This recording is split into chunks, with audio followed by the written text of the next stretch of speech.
The Dollar General convenience store in Mineral Point was temporarily closed this weekend after all of the employees walked off of their shifts and quit their jobs. Dollar General doesn't care about things like that. They will pay fines. They are not a good company to work for. They are not good to their employees. As long as they're making money, they're happy. Minutes ago, Dollar General was sued for scamming clients every day. The huge company has these stores everywhere, as common as local diners, promising low prices right in your neighborhood. But what's really going on behind those automatic doors? There's a darker story they don't want you to find out. What secrets are they keeping from us? Let's uncover the truth and reveal what Dollar General is desperately trying to hide, exposing Dollar General's hidden costs. If you drive through almost any small town in America, you're likely to see something as common as the local diners, the bright yellow and black signs of Dollar General stores. These stores seem to pop up everywhere, like mushrooms after a rainstorm, with nearly 20,000 locations across 48 states. This discount retailer, originally from Tennessee, has firmly planted itself in low-income communities, rural areas, and even suburban neighborhoods. But there's more to this story than you might think. At first glance, it might seem like Dollar General stores are just a response to tough economic times, but the reality is a bit more complicated. Behind their promise of low everyday prices in convenient locations, there's a business strategy that's not as straightforward as it seems, and a scandal that's much bigger than most people realize. It's almost unbelievable to think that legal action would be needed to force a company to be honest with its customers. In May 2022, Lori Hartline had a strange experience during a normal shopping trip at the local Dollar General. She saw that the price of her favorite kitty litter had gone up. When the store first opened in 2021, the kitty litter cost $8.95. Lori didn't think much about it at first, but at the checkout, she saw the price had risen to $10. That's when she started to get suspicious. Curious, Lori asked the cashier about the price change, and the cashier casually replied, "Oh, the price went up, but we haven't updated the shelf tag yet. It's updated in our system, though." Feeling confused and like something wasn't right, Lori brushed it off and went about her day. But she didn't realize that this was just the start of a much bigger issue. Week after week, the same problem kept happening. The prices on the shelves never matched what she was charged at the register. "It just didn't make sense," she said, clearly concerned. Then one morning, while listening to the news, Lori heard a story about Dollar General facing legal trouble in Ohio for misleading pricing practices. "That's it," she exclaimed, feeling a sense of relief. "That's exactly what's been happening to me." This discovery made Lori realize that she wasn't the only one dealing with this issue. It was like a light bulb went off. She wasn't imagining things, and this wasn't just her problem. This realization set Lori on a mission to uncover the truth about Dollar General's pricing tactics. After months of being consistently overcharged due to these sneaky pricing discrepancies, Lori decided to take action. Frustrated and determined, she wrote a letter to the Oklahoma Attorney General asking for help. Lori's small complaint is about to reveal big problems. A community betrayed. Lori was surprised when, just 2 days after sending her letter, she received a reply saying it had been passed on. She was happy to get such a quick response. But then Dollar General contacted her, apologizing and offering her a $10 gift card for her trouble. Lori felt disappointed and even insulted by this gesture. Her situation caught the attention of lawyer Mark Dan, who saw it as a sign of a bigger problem. Lori's experience ended up sparking 3 class action lawsuits in Oklahoma, New York, and New Jersey. But then, on June 22nd, Lori had another issue at the store. This time, she was overcharged on 4 out of 11 items, including one that was priced at $6.50 but charged at $7.95. In simple terms, promising one price and charging another is unfair.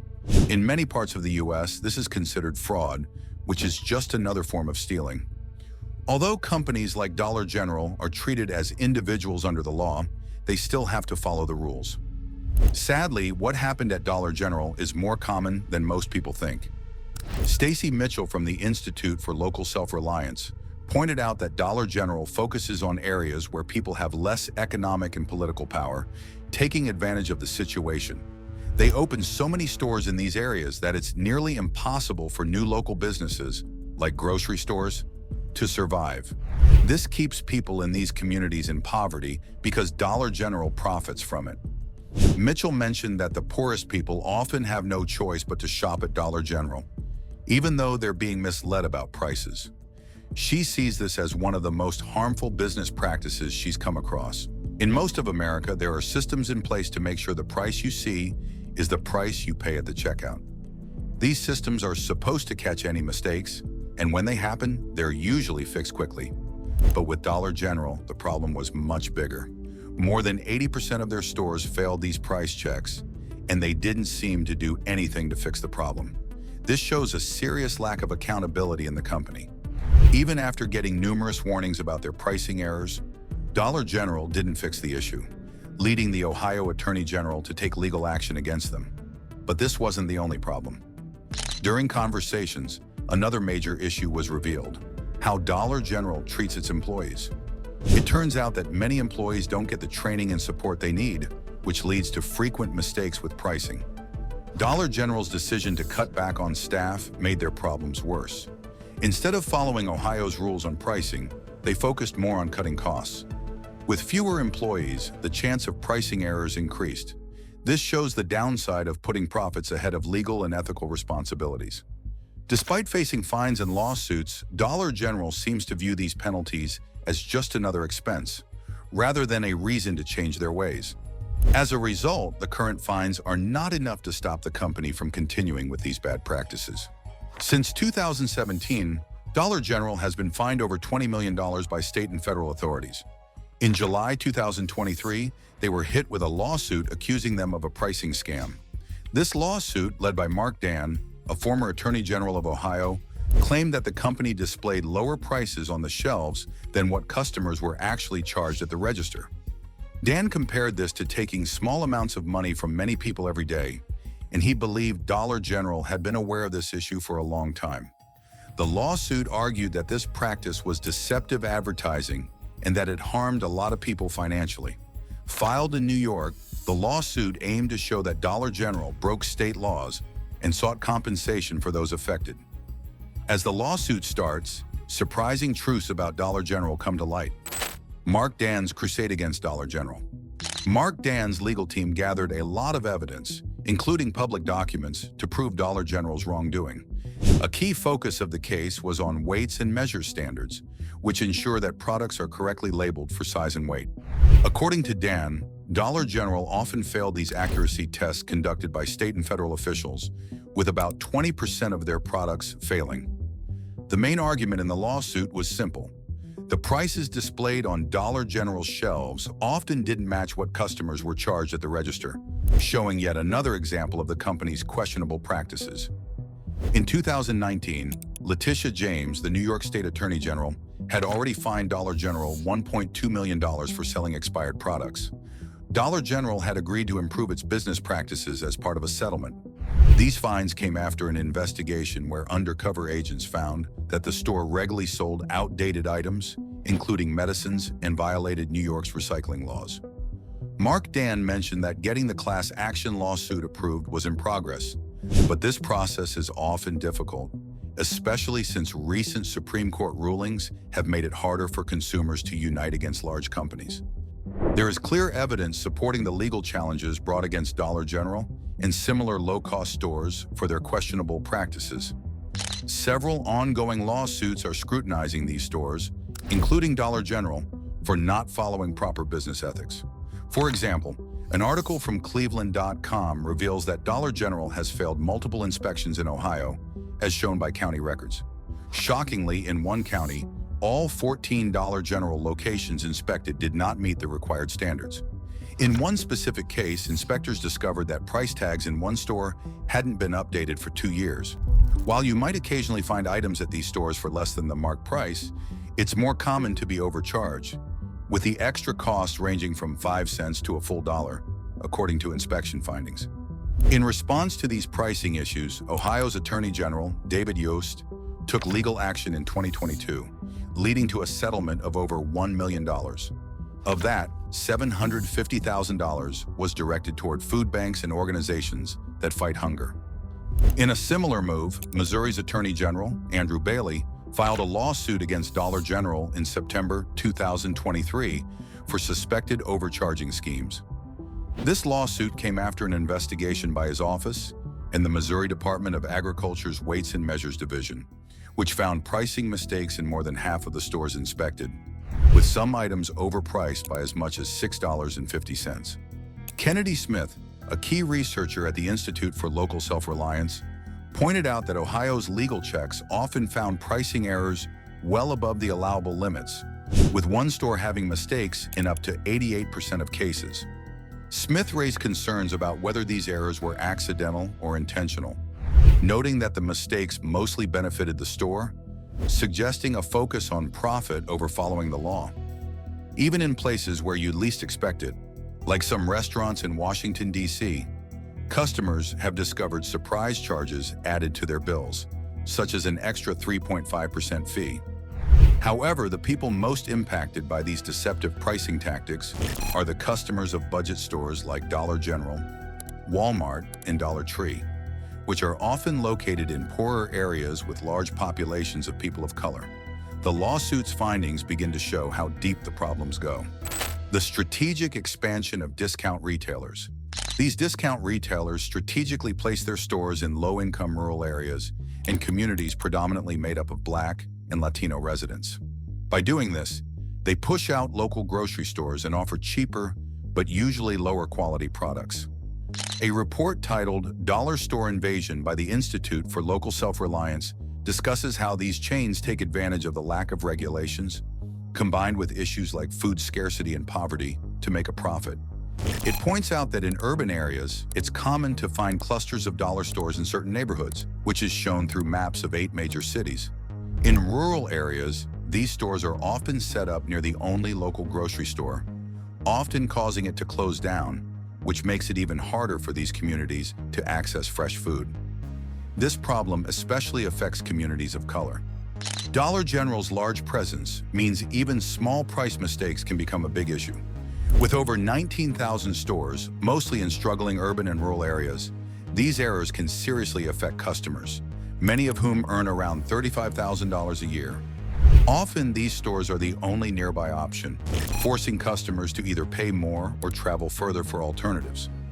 Recently, Dollar General removed self-checkout, claiming increased thefts, though it's unclear if theft has actually risen. Despite efforts to stop shoplifting, checkout incidents are mostly ignored, raising concerns that the company might be quietly overcharging customers. Across its vast network, this could lead to about $100 million in losses for customers annually, a significant issue. Those affected often lack legal support, and Dollar General has remained silent on these concerns. Some communities have started to push back, with at least 75 stopping new dollar stores since 2019. Reports call for federal involvement to enforce stricter antitrust laws and support local businesses. While agencies like the Consumer Financial Protection Bureau and the Department of Justice are interested in Dollar General's practices, they haven't taken major action yet. Current responses include class action lawsuits, state legal actions, and fines. But these penalties are small compared to Dollar General's profits. Despite facing fines, the company's behavior hasn't significantly changed, raising questions about the need for stronger measures, like possibly halting operations if no improvements are made. Additionally, Dollar General should repay customers for any overcharges and commit to changing its business practices. Holding company leaders accountable through legal actions could also help prevent future misconduct. It's crucial for Dollar General to face penalties, compensate affected customers, and reform its practices, ensuring accountability at the highest levels. Dollar General stores are almost everywhere. There are so many of them that they're as common as McDonald's and Walmart combined. Think about that for a second. In fact, 75% of Americans live within just 5 miles of a Dollar General. At first, this might seem like a huge success, but if you take a closer look, there's a darker side to this story. From the outside, these stores might seem fine, but inside, it's a different picture.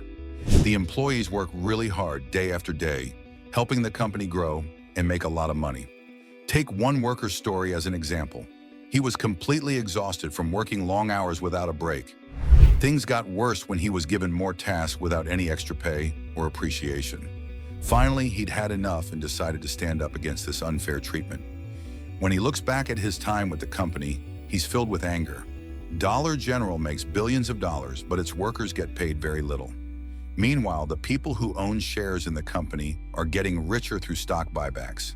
The CEO's salary keeps rising, but the employees at the bottom are barely making enough to get by. The company is making huge profits, but asking for even a small raise feels impossible. This shows just how big the gap is between the wealthy executives and the hardworking employees. Now we see how Dollar General's actions are affecting its workers.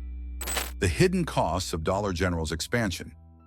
These stores often open in poorer areas where they pay very low wages.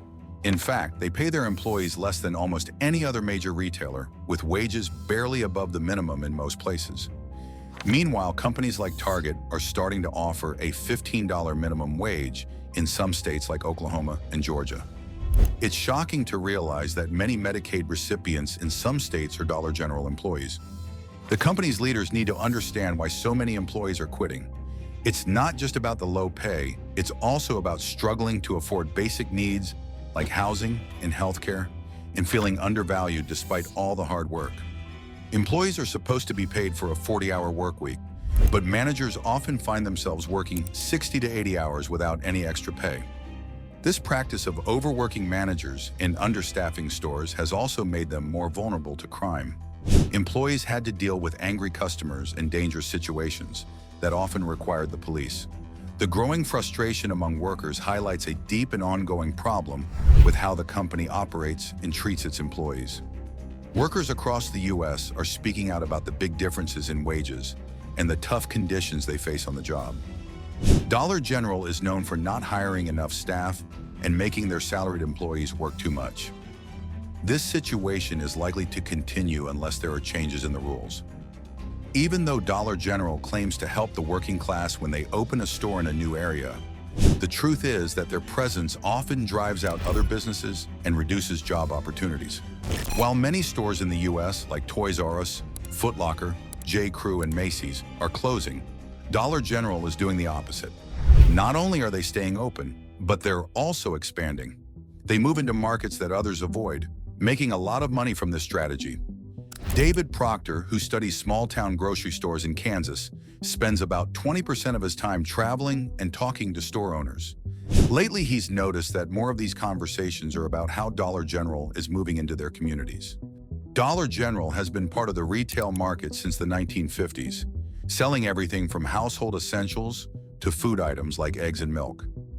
In the last 10 years, they've focused on expanding in economically struggling, low-income rural areas, even places where big stores like Walmart are hesitant to go. Since 2010, they've opened over 8,000 new stores, bringing their total to nearly 20,000 stores nationwide. Every week, small towns inform local authorities that Dollar General is either hurting local businesses or planning to set up shop soon. This is especially true in rural parts of Kansas. Even though Dollar General says they're providing more shopping choices like for cereal and pasta, local grocery stores that rely on these sales are feeling the pressure. When local shop owners talk about their worries, their feelings range from fear to frustration as they deal with the uncertainty brought by Dollar General's expansion. For instance, in Haven, Kansas, Doug Neck had to close his grocery store because he couldn't compete with the nearby Dollar General. The empty shelves that once held meat and poultry are a harsh reminder of what he lost. Dollar General's expansion method is subtle. They don't advertise their new stores much. Instead, they quietly draw customers away from local grocers, which leads to a drop in sales and eventually forces these local businesses to close, causing job losses. Even though there are warnings about the risks of relying too much on Dollar General for food supplies, many people still choose them because of their lower prices, making things even harder for local businesses. This situation is a good example of what's called a collective action problem. It shows the tension between saving money individually and keeping the community healthy overall. Despite these challenges, Dollar General continues to grow and plans to open even more stores, showing no signs of slowing down. Dollar General is now expanding into low-income urban areas, competing not just with local grocers, but also with other dollar stores like Family Dollar and Dollar Tree. In Tulsa, for example, Councilor Vanessa Hall Harper oversees a district with 10 discount dollar stores, but no full-service grocery stores. Even though the community opposed it, Dollar General was able to open a new store after a temporary stop on new dollar store developments. Councilor Harper doesn't dislike discount stores in general, but is worried about how many there are in her community, which contributes to what's known as food deserts. As Dollar General keeps opening stores in these areas, it becomes harder for full-service grocery stores to survive.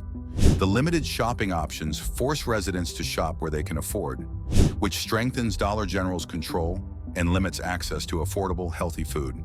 In places like Faith, South Dakota, a town with only 367 people, having a national brand like Dollar General might seem like a miracle. Yet this is part of a bigger pattern where Dollar General succeeds in places that other national chains wouldn't consider. Their strategy focuses on small populations and isolated locations, unlike Walmart, which targets slightly larger rural towns. This approach shows Dollar General's unique ability to make a profit in areas that larger retailers tend to ignore. Is Dollar General helping or hurting small communities by expanding into food deserts?